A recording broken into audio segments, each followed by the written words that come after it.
It was warm, about 50 degrees. The snow had melted and it was cloudy and dark and gray and humid. There was an atmosphere.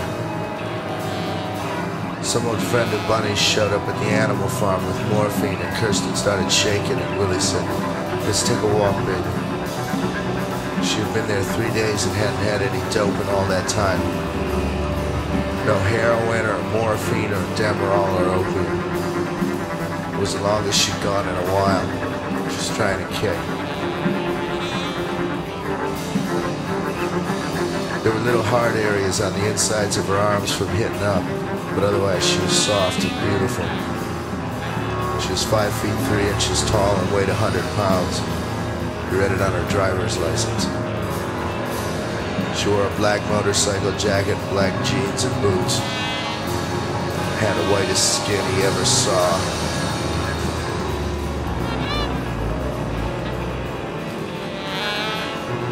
She'd been in a car crash the other night and had on dark glasses to cover her black eye and the stitches above her eyebrow.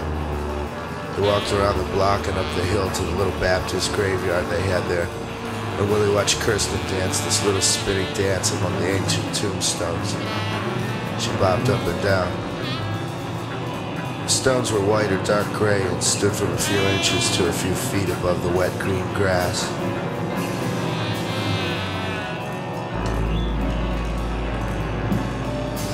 That night he got drunk and trashed his room.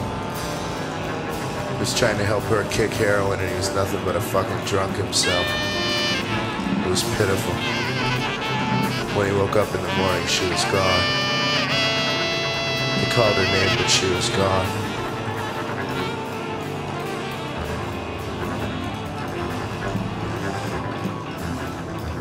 Later he found out that Debbie had called during the night and that Kirsten had answered the phone.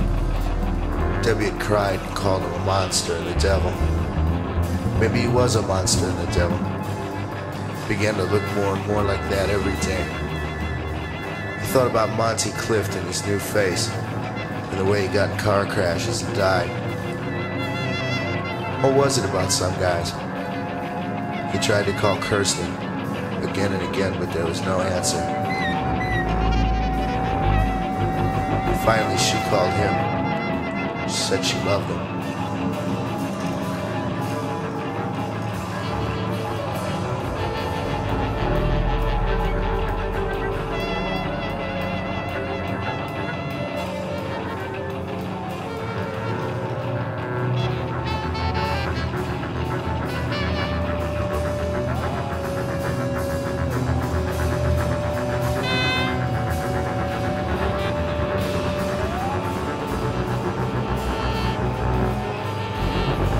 The nightclub was dark and crowded with friends and would-be friends and enemies, and there wasn't a girl there as good-looking as Kirsten or a guy as good as Willie. Everybody wanted to talk to him. Either they wanted to get Willie into a band or they wanted to get Kirsten into bed or both. What a hoot.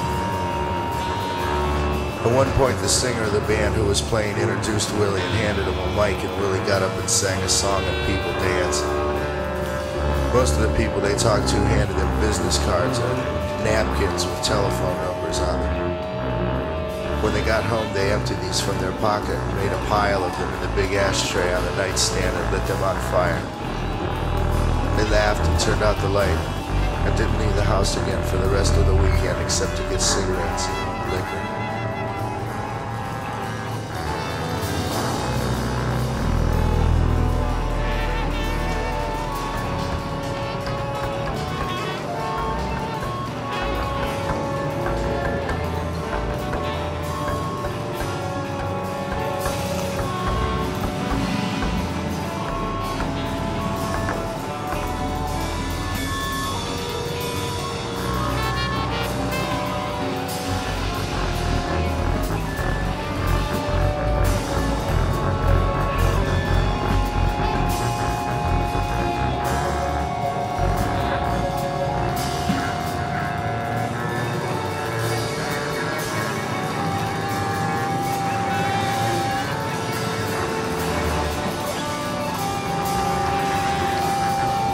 That morning in Tripoli, Yasser Arafat was making his stand against the mutinous Syrian-backed forces opposing him.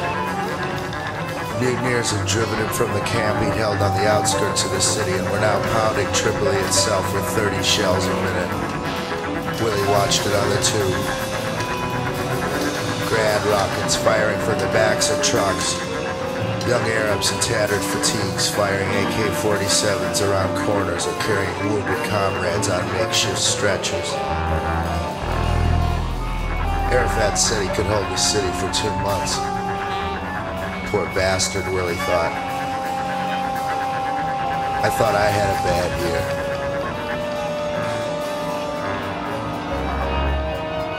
Outside it looked just about the same in the afternoon as it did in the evening. The sky steel gray and bitter cold, too cold to snow even.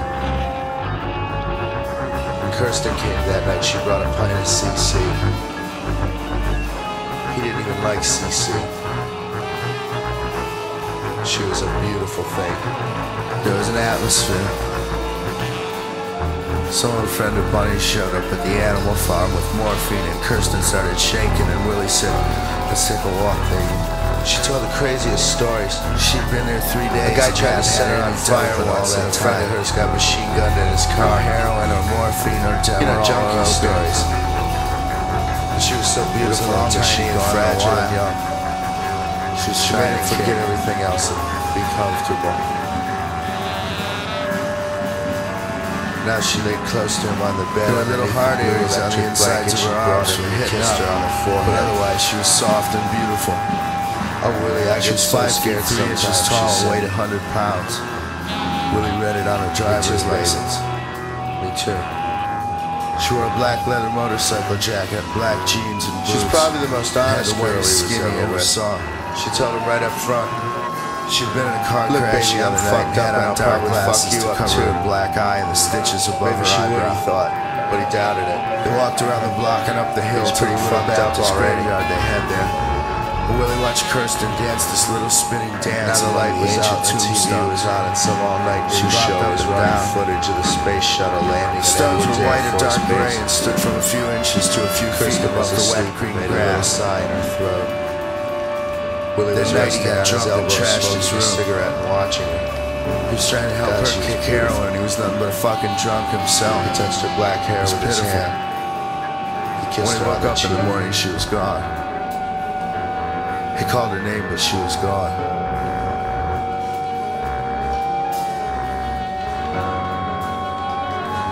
At 7:30 that morning, they sat in the living room at the animal farm, cracking open a 12-pack they just brought home from the mini-mart. Kirsten made some eggs, sunny side up. Well, we could go sit on my bed and watch a Today Show, he said. I don't think I'm ready for today, she laughed. They went and laid on his bed underneath the warm blanket and kissed and laid Debbie cried and called him a monster and a devil up until 2 that afternoon. Maybe he was a monster and a devil. It was great. It began to look more and more like that every day. They walked down to the liquor store and bought a fifth of Canadian Club, stopping again at the mini-mart on the way home, where Willie got some big cans of ravioli and chili and some hot dogs with some food stamps he had. They got back and Kirsten called in sick to her job, and Willie started cooking chili dogs in a big pot of ravioli. They drank the CC straight, chasing it from a big tumbler of water. It took about an hour to kill that fifth. Willie dished up 3 big plates of food, and they sat down his new face to a good supper. And the way he got in car crashes and died. What was it about some guys? When he woke up, she was gone. Her set lingered. He tried to call Kirsten again and again, but there was no answer. Bunny sat in the living room reading a comic. Finally, she called him as Willie walked in. She said she loved him. Where's Kirsten? She went out about a half hour, 45 minutes ago, Bunny said. Where'd she go? I don't know. Willie put on some coffee. She coming back? Tried to sound casual. She said she'd be back in an hour or so.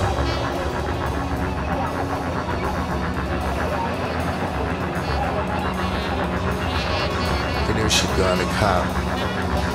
He trudged up the stairs, pissed off at himself. He'd let her drink him under the table, and now she was down on 55th Street looking to score.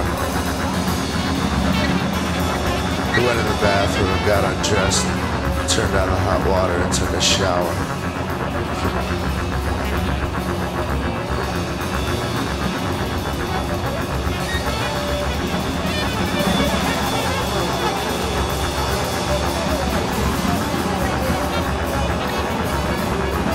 Kirsten was gone, yards and the sidewalks were white with snow, and the streets were black and wet. County cable television, snow kept falling, big soft flakes that looked like one of those glass balls kids get for trying to shake up. Anna had gone to visit a sick friend, and Bunny was downtown, and Willie was alone in the house, drinking coffee from a big mug and trying to keep warm. He had a cat on his lap. The furnace had gone off sometime during the night, and it was just as cold out in the living room as it was out in the streets. He could see his breath. On TV, there was a rerun of Shelley Hack's second Charlie's Angels episode. Farrah Fawcett did a guest shot. She was under the spell of a charming conman jewel thief, and the Angels got involved in the case. There was a commercial for Alka-Seltzer Plus cold medicine. That morning in Tripoli, Yasser Arafat was making his stand against the mutinous Syrian-backed forces opposing him on the mouth and neck and head. The mutineers had driven from the camp he'd held on the outskirts of the city, and were now pounding Tripoli itself with 30 shells a minute. Willie watched it on the tube. Grad rockets firing from the backs of trucks and young Arabs in tattered fatigues, firing AK-47s around corners and carrying wounded comrades on makeshift stretchers. Arafat said he could hold the city for 2 months, and they rocked back. Poor bastard, Willie thought. And I thought I had a bad year. I love you, he said. Poor you. You gonna be okay? She nodded her head. When Kirsten came that night, she brought a pint of CC. He didn't even like CC. She was a beautiful thing. He let her in and held her close. He walked down the hill to the 20th century bar. Really getting better. It was beautiful. Her lips still hurt. Kirsten ordered triple peppermint schnapps, and they downed 4 or 5 quickly and without thinking. I'm getting $900 for this accident. She paid up with a 50 and then shoved the change into Willie's hand while she put on her jacket. Hold this, she said, and he put the money in his pocket. When they got back to the animal farm, Bunny was there and Ann and Schliemann.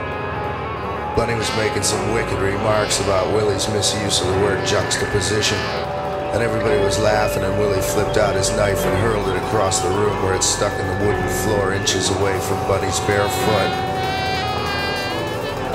They laughed even harder. The bathroom was freezing, and Willie sat shitting on the old porcelain toilet, watching his breath mist as he exhaled. Kirsten came into the room. When he was done, he wiped his ass, but didn't flush, for to flush was to lower the water pressure sufficiently as to make taking a shower impossible. Give me my money, she said. Instead, he lowered the seat cover and reached behind the shower curtain and turned on the hot water. Don't do this to me. Then went to the sink and looked at himself in the mirror and put some toothpaste on his toothbrush and brushed his psychotic drunken episodes. He got undressed in the cold and pulled back the shower curtain to get in, and was horrified by a large pile of black cat shit beginning to run under the hot water. Go get it, I want my money. He gagged and turned off the water. You heard me, Buster. I want my money now. Damn cats. He almost laughed and she called him Buster, cleaning out the tub. Go get it yourself, he said, picking up the lumps of black cat shit and dropping them into the toilet where they mingled with his own shit. He found it hard to control his breathing, so the gagging got worse. I can't find it. I'll give you my money. The last lump of smelly, sticky black cat shit into the toilet. He puked all over the bathroom floor. Don't play games with me, Buster. He couldn't help but laugh.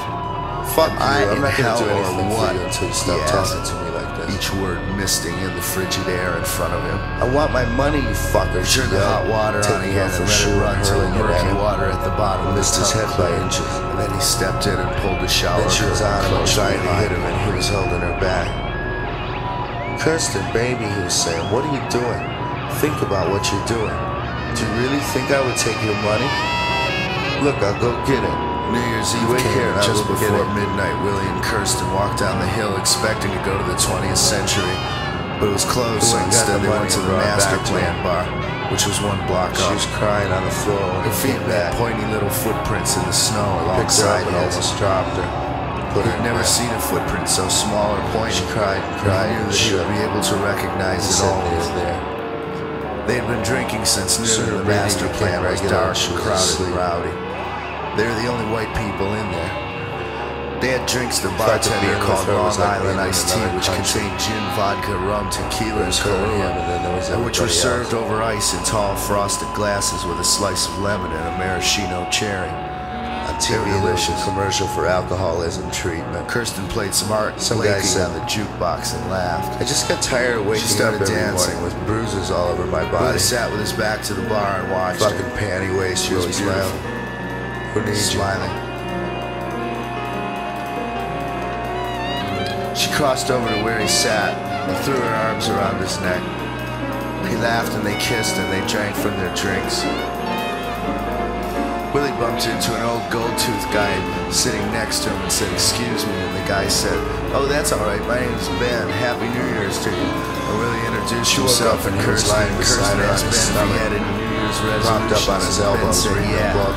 Not to drink anymore. She kissed him on the ear and the mouth, and he kissed her, and she threw her head back and smiled, and he bent over and kissed her on the brow. Kirsten laughed, and Ben kept a straight face, and they drank.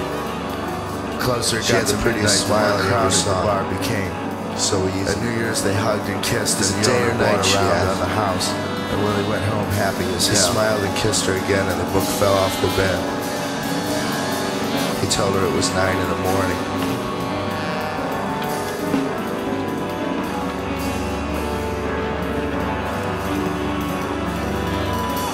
They laid in bed and watched a program called Woman to Woman on TV. There were about 20 women sitting around talking about how not to say things you don't mean and can't take back during arguments with your husband. She was talking on the telephone in the kitchen. Kirsten and Willie smoked joints and laughed. From the living room, he heard her laugh. Then a game show called Wheel of Fortune came on, and then Dream House, and then the stupidest one of all, which is called Go. People won and lost thousands in cars, cash, and prizes. Kirsten and Willie stayed in bed all day. They knew it was getting late when the evening version of Wheel of Fortune came on. It was the same as the daytime version, except that the host and hostess, Pat Sajak and Vanna White, wore evening clothes.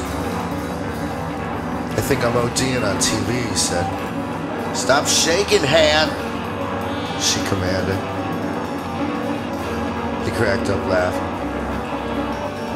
Finally, she got up and took a shower, and then he did, and then they walked together down to the mini-mart for a 12-pack.